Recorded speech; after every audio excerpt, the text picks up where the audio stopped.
So, hello friends and welcome back once again on my channel Only History। जैसे कि आप सब लोग जानते हैं, मैं शायद दिव्यांश भारद्वाज, जहाँ हम कर रहे हैं ऑब्जेक्टिव एग्जाम की तैयारी, चाहे वो यूपीएससी प्री हो, चाहे यूपीएससी सीडीएस एनडीए हो, चाहे आपका इंडियन रेलवे हो, चाहे एसएससी हो, चाहे स्टेट पीसीएस हो, या फिर आपका यूजीसी हो, चाहे कोई भी हो, उसकी प्री की हम यहाँ पे तैयारी कर रहे हैं। इनकी ऑब्जेक्टिव ओनली क्वेश्चन आंसर की हम यहाँ पे तैयारी कर रहे हैं।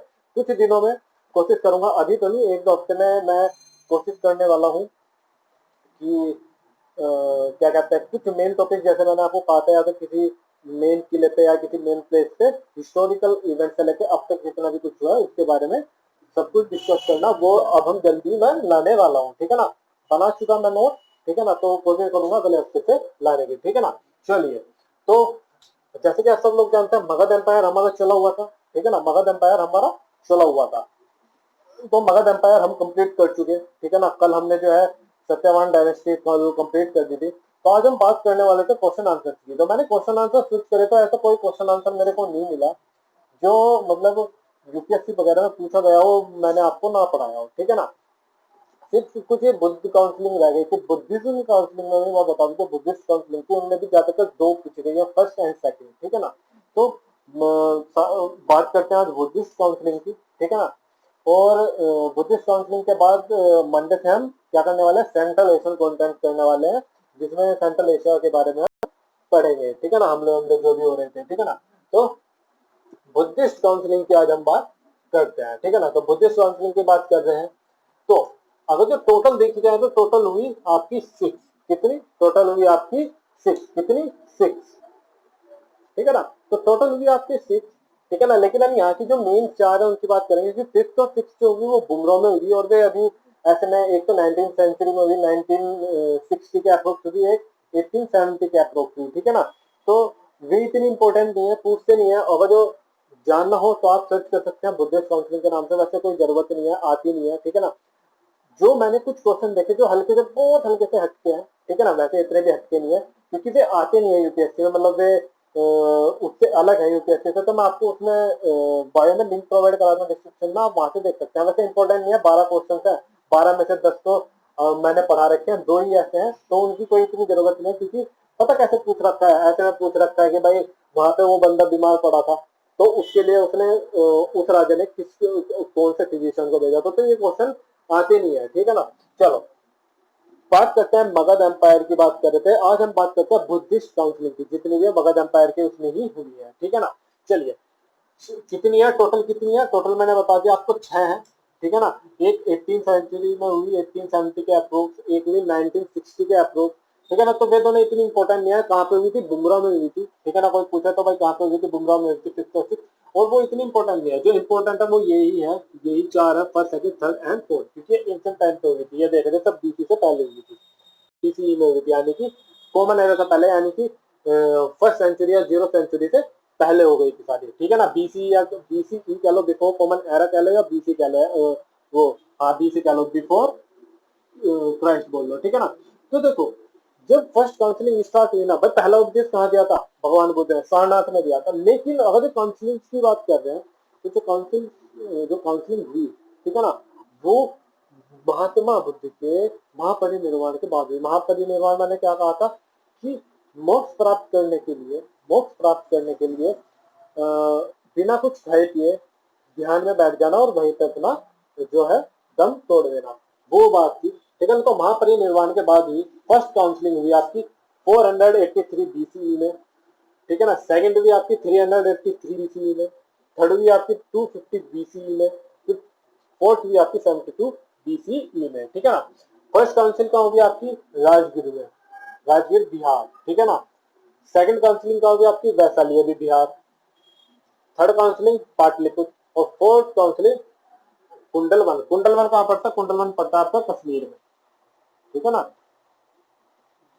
कश्मीर में पड़ता है। ठीक है ना, फिर बात करते हैं कि उस समय किस राजा के अंडर हुई। ठीक है ना, राजा की बात कर रहे हैं, ये नहीं कह रहे कि किसने रखी थी, राजा के अंडर बात कर रहे हैं। रखी तो वैसे राजा ही है भाई, जब तक राजा परमिशन नहीं देगा या राजा नहीं बोलेगा तब तक। लेकिन एक होता है कि भाई मैं मान लो मैं अपने घर पर फंक्शन करा रहा हूँ, मैंने कह दिया चलो भाई फंक्शन करते हैं। ठीक है, मैंने तो सिर्फ बोल दिया, ठीक है, लेकिन जो उसे मैनेज करेगा वो कोई और होगा। तो जो मैनेज करने वाला होगा वो कोई और था, ठीक है ना। तो राजा की बात करते हैं, अजात शत्रु के टाइम पे होगी।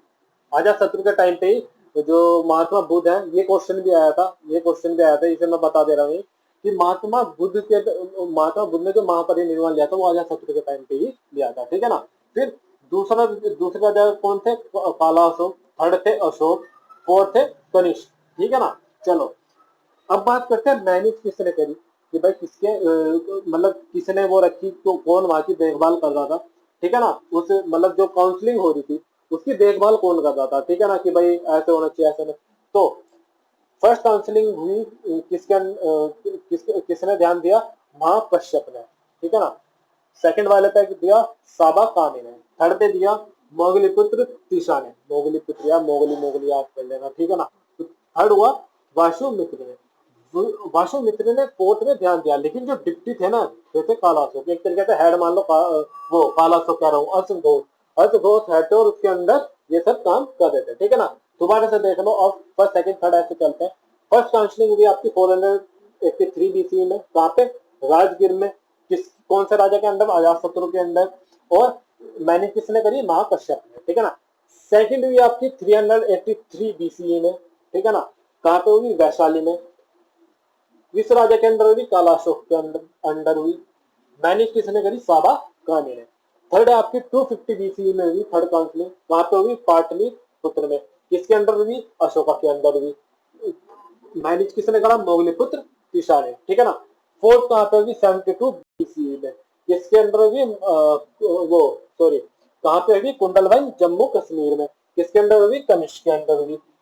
मैंने किसने कहा? वासुमित्र, लेकिन अशुघोष डिप्टी थे, ठीक है ना। चलो और डिप्टी कहीं नहीं मिलते, ठीक है ना। और फिफ्थ और सिक्स अगर पूछे, फिफ्थ और सिक्स, फिफ्थ आपकी हुई 18 सेंचुरी में, 1850 के अप्रोच। सिक्स भी आपकी 1960 के अप्रोच। कंफर्म नहीं हूँ, ठीक है ना, एक बार देख लेना, वैसे देखने की जरूरत नहीं है, आते नहीं है, फिफ्थ और सिक्स नहीं पूछते। बस अगर जो कहाँ पे पूछ लेंगे भाई, कहाँ पे हुई थी, ये हुई थी बुमराह, ठीक है ना। पूछते नहीं है वैसे, नथिंग इंपॉर्टेंट, इंपॉर्टेंट नहीं है। इंपॉर्टेंट बस ऊपर के चार है, ऊपर चारों में भी जो सबसे ज्यादा क्वेश्चन पूछे गए हैं वो फर्स्ट सेकंड से पूछे गए हैं। क्यों? फर्स्ट में मैंने बता दिया कि अजात शत्रु के टाइम पे ही महात्मा बुद्ध ने महापरिनिर्वाण करा, और महापरिनिर्वाण करने के बाद महात्मा बुद्ध के ये सब काउंसलिंग स्टार्ट हुई, ठीक है ना। पहला उपदेश कहाँ दिया था महात्मा बुद्ध ने? आपका सारनाथ। लेकिन महापरिनिर्वाण के बाद ही ये काउंसलिंग हुई, ठीक है ना। चलो ये हो गया आपका काउंसलिंग के बारे में कंप्लीट, ठीक है ना। अब अगर जो मैं कहूँ कि भाई शॉर्ट फॉर्म में याद कर लो, भाई डेट का याद कर लेना, 483, उसके 100 साल बाद हुई 383, फिर 250 में, फिर 72 में। अगर जो बात करूँ, देखो हल्का सा एक ट्रिक बता दी, सिर्फ जगह का नाम याद कर लेना। पहला हुआ रा वा पा कु, रा वा पा, रा वा पा, रा वा पा, रा वा पा, रा वा पा, ऐसे याद कर लेना। रा वा पा कु, रा वा पा कु, रा वा पा कु, ठीक है ना, बस ऐसे याद कर लेना, ठीक है। और राजाओं के नाम याद करने हो तो ऐसे कर लेना, आजा काला एज गणेश, आजा काला एज गणेश, आजा काला एज गणेश, आजा काला एज गणेश, ऐसे याद कर लेना, ठीक है ना। चलो क्या वैसे राजा के नाम इतने इंपॉर्टेंट नहीं होते, क्योंकि राजा के नाम आपको अपने आप याद आ जाएंगे, ठीक है ना। राजा के नाम आपको अपने आप याद आ जाएंगे जब आप ये याद करोगे सर, ठीक है ना। तो जगह का नाम याद करना जरूरी है, क्योंकि जगह नहीं आती याद, तो ऐसे याद कर लेना, रा वा पापू, रा वा पापू, राम ने राज की, पान ने पाटलिपुत्र, रा वा पा, रा वा पा, वो सॉरी, रा वा है ना, रा का मतलब राजगीर, वा का मतलब वैशाली, पा यानी कि पाटलिपुत्र, कु यानी कि कुंडल वन, ठीक है, जम्मू कश्मीर, ठीक है। ये बस आज के लिए इतना ही, ठीक है ना। मंडे से हम स्टार्ट करेंगे आपका सेंट्रल एशियन कंटेंट, ठीक है, बने रहिए हमारे साथ। और जल्दी ही मैं अगले हफ्ते से स्टार्ट करने वाला हूँ आपका क्या, जो कुछ मेन टॉपिक्स है, लाइक कि भाई वेदास के ऊपर उठा लिए, तो वो मेंस के बच्चे देख सकते हैं, और बड़े छोटे कोई भी देख सकते हैं, सबके लिए एक ही समान है। क्या एक तरीके से मान लो कि एक तरीके से मतलब पूरी की पूरी जानकारी, पूरी तो नहीं मतलब थोड़ा डीपली स्टडी करके मैं उस पर टॉपिक बनाऊंगा, ठीक है ना, जिससे कि मतलब उसके बारे में पूरी जानकारी देने का मतलब है मेरा, ठीक है ना। इंटरेस्टिंग फैक्ट्स बताऊंगा, ठीक है ना, जो हम यहाँ पे नहीं पढ़ते वो वहाँ पे पढ़ाऊंगा, वो मेंस के लिए मेन है। अगर जो देखना चाहे तो बड़े भी देख सकते हैं, छोटे भी देख सकते हैं। क्यों? बातें बताऊंगा कि भाई किस तरीके से क्या क्या चीज हैंडल करी जा रही थी, वेदास, अगर वेदास की बात करें तो वेदास तो हिंदू धर्म के लिए बहुत महत्व है। हिंदू छोड़ो, क्या कहते हैं, सबसे पुरानी किताबें मानी जाती है उन्हें, ठीक है ना। और अस्पृश्य बोली जाती है, यानी कि इसके अलावा कोई भी किताब ऐसी नहीं जो अस्पृश्य बोली जाती है जो भगवान द्वारा बोली गई हो, ठीक है ना। और सब इंसानों के द्वारा ही लिखी गई, लेकिन ये कहते हैं कि ये भगवान की ही देन थी, ठीक है ना। चलिए, मतलब कि किसी मनुष्य द्वारा ना लिखा गया अस्पृश्य का मतलब ये होता है, ठीक है ना। तो इंटरेस्टिंग हो जाता है, तो उसके बारे में पढ़ेंगे, बात करेंगे, ठीक है ना। मतलब वेदास के बारे में नहीं, या तो जैसे आपका उठा लिया मैंने, कौन सा लाल किला उठा लिया, लाल किले के बारे में बता दिया, भागड़ फोर्ट जो सबसे हॉन्टेड प्लेस है इंडिया का, उसके बारे में पूरा डिस्क्रिप्शन की भाई क्या क्या कहानी हुई थी, कैसे कैसे, ठीक है ना। सब चीजें बताएंगे, ठीक है ना। चलो आज के लिए इतना ही। Thank you, have a nice day, have a good day. और हाँ, एक चीज हो, तो एक चीज मैं ये बोलना चाह रहा था कि जैसे कि आप सब लोग जानते हैं कि ऑफलाइन और ऑनलाइन जो है ट्यूशन क्लासेस हम स्टार्ट कर चुके हैं, ठीक है ना। तो तो भाई, जिसे ऑनलाइन और ऑफलाइन क्लास अटेंड करनी हो वो हमें हमें व्हाट्सएप पे या एफबी पे, इंस्टा पे या ईमेल पे आप हमें, मैं लिंक प्रोवाइड करा देता हूँ डिस्क्रिप्शन में, आप उससे हमें कांटेक्ट कर सकते हैं, ठीक है ना। न्यू थीम न्यू वेज, यानी कि आज सब लोग जानते हैं कि थीम चेंज करी है हमने, हमने अपने अपने दोनों चैनलों की, ठीक है ना। और जिसे प्रमोट कर रहे हैं ऑफिशियल OHAC ग्रुप, ठीक है ना। तो थीम चेंज हुआ, तो थीम चेंज होने का मतलब ये था कि थोड़ा चेंज लाए, तो चेंज में ये है ऑनलाइन और ऑफलाइन क्लासेस। ऑनलाइन देखो कैसे, ऑनलाइन कोई भी बच्चा ले सकता है, कोई सी भी सब्जेक्ट के ले सकता है, चाहे वो कॉलेज में हो चाहे वो स्कूल में हो, ठीक है ना। बात कर लीजिए, आप व्हाट्सएप पे कॉन्टेक्ट कर सकते हैं, एफबी पे, इंस्टा पे या मेल पे, या मेरा नंबर है 8958252638, 8958252638, 8958252638। आप मेरे को कॉन्टेक्ट कर सकते हैं, ठीक है ना। कॉल अटेंड नहीं होगी तो मिस कॉल आप मार सकते हैं, आपको कॉल आ जाएगी, ठीक है ना। तो ऑनलाइन और ऑफलाइन क्लासेस हम यहाँ पे स्टार्ट कर रहे हैं। ऑफलाइन क्लासेस कहाँ पे होंगी, जैसे कि भाई मान लो मेरा जो एरिया है, लाइक मैं मुजफ्फरनगर के एक क्षेत्र में रहता हूँ, गांव में, विलेज में, नगर पंचायत में, नगर पंचायत डॉक्टरेट में, तो उसके आसपास जितने भी बच्चे हैं वो मेरे से आके ऑफलाइन क्लासेस ले सकते हैं। मेरठ में ले सकते हैं, कोटद्वार में आप ले सकते हैं, ठीक है ना। तो दिल्ली में आप ले सकते हैं, ठीक है ना। जो दिल्ली के आसपास का एरिया होगा या मेरठ के आसपास का एरिया होगा, वहां को आप पे मिल जाएगी, ठीक है ना। कोटद्वार में आपको मिल जाएगी क्लासेस, ठीक है ना। ऐसा नहीं होगा देखो कि अगर आप ये सोच रहे हो कि भाई वहां हर चीज होगी, नहीं, एक होता है टीचर कि भाई ध्यान देगा आप, आपको क्लास पे कुछ समझ में नहीं आएगा तो वो समझा देगा, लेकिन जो क्लास होगी वो यहाँ से ऑनलाइन भी मिलेंगी आपको और आपको ऑफलाइन भी वहां मिलती रहेगी, ठीक है ना। भाई कोई दिक्कत है तो ऑफलाइन, वरना ऑनलाइन, जैसे मान लो मैं हिस्ट्री हूँ तो हिस्ट्री में ही पढ़ाऊंगा, तो मैम कोटद्वार में रहते हैं तो वो नहीं पढ़ाएंगे, ठीक है ना। तो आप हमें कॉन्टेक्ट कर सकते हो। और हाँ भाई, जो ये ऑनलाइन और ऑफलाइन जो दोनों ही क्लासेस फ्री है for economically weak student, free for economically weak student. तो अगर जो भाई आपको लग रहा है कि भाई फ्रॉड है या कुछ, तो मैंने अपना नंबर भी आपको दिया है, ठीक है ना। तो जो इसी नंबर पे बात होने के बाद इसी नंबर से आपको मैसेज भी आएगा जिस अकाउंट में आपको पैसे डालने हैं, ठीक है ना। फ्री है इकोनॉमिकली वीक स्टूडेंट्स के लिए। भाई जो क्या कहते हैं, अगर जो आपको नहीं लेनी तो कोई बात नहीं, लेकिन कुछ बच्चे ऐसे होते हैं जो पढ़ना चाहते हैं लेकिन उन पे पैसे नहीं होते, तो वे कॉलेज की फीस दे सकते हैं या स्कूल की फीस दे सकते हैं, वो ट्यूशन फीस अफोर्ड नहीं कर सकते, तो वे हमारे से कॉन्टेक्ट कर सकते हैं। और ठीक है ना, उन्हें हम फ्री एजुकेशन प्रोवाइड करेंगे, ठीक है ना। 8958252638 मेरा नंबर है, आप उन्हें देख सकते हैं, ठीक है ना। मिस कॉल भी मार देंगे तो मैं कॉल करके अपने आप बात कर लूंगा।